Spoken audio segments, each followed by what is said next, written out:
মাঝখান থেকে ভেঙে যায় এই জাহাজ, কিন্তু এটাই এর সবচেয়ে বড় শক্তি বন্ধুরা।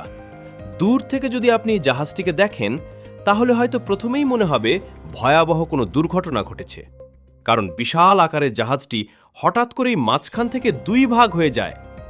স্বাভাবিকভাবেই যে কেউ ভাববে জাহাজটি ভেঙে ডুবে যাচ্ছে, কিন্তু অবাক করার বিষয় হল এটিই আসলে জাহাজটির সবচেয়ে গুরুত্বপূর্ণ বৈশিষ্ট্য। এই বিশেষ ধরনের জাহাজের নাম স্প্লিট হপার বার্জ। এটি সাধারণ মালবাহী জাহাজ নয়, বরং সমুদ্রের তলদেশে বড় বড় নির্মাণ কাজ সম্পন্ন করার জন্য তৈরি করা হয়েছে অত্যাধুনিক প্রকৌশল প্রযুক্তি ব্যবহার করে।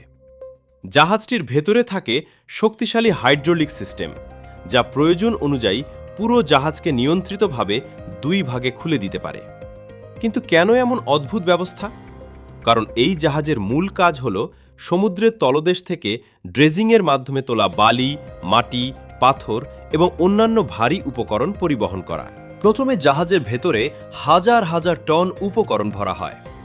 এরপর নির্ধারিত স্থানে পৌঁছানোর পর শুরু হয় সবচেয়ে চমকপ্রদ দৃশ্য।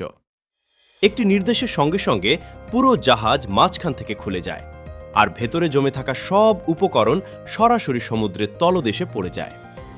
এর ফলে আলাদা কোনো ক্রেন বা আনলোডিং যন্ত্রের প্রয়োজন হয় না। কাজ শেষ হয় অনেক দ্রুত, খরচও কমে যায় উল্লেখযোগ্যভাবে। এই প্রযুক্তি ব্যবহার করা হয় নতুন বন্দর নির্মাণ, হারবার সম্প্রসারণ, কৃত্রিম দ্বীপ তৈরি এবং সমুদ্রপথ গভীর করার মতো গুরুত্বপূর্ণ প্রকল্পে। বাইরে থেকে দেখলে দৃশ্যটি যতটা ভয়ঙ্কর মনে হয়, বাস্তবে এটি ততটাই বুদ্ধিদীপ্ত প্রকৌশল সমাধান। আধুনিক ইঞ্জিনিয়ারিংয়ের সবচেয়ে মজার বিষয় হল, যা প্রথম দেখায় সমস্যা মনে হয়, অনেক সময় সেটিই হয়ে ওঠে সবচেয়ে কার্যকর এবং স্মার্ট সমাধান। আর স্প্লিট হপার বার্জ তারই এক অসাধারণ উদাহরণ।